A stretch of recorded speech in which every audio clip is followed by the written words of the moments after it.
ایرانه پسر جان، اون صورت وقتی به دست یه مقام رسمی بلند پایه سرخ بشه تضعیف قدرت دیپلماسی ماست. چرا نمیفهمی؟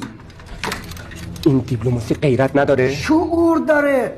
نمیتونه ببینه با یه حرکت کودکانه چهره کشور تو عرصه بین الملل لطمه ببینه. میفهمی؟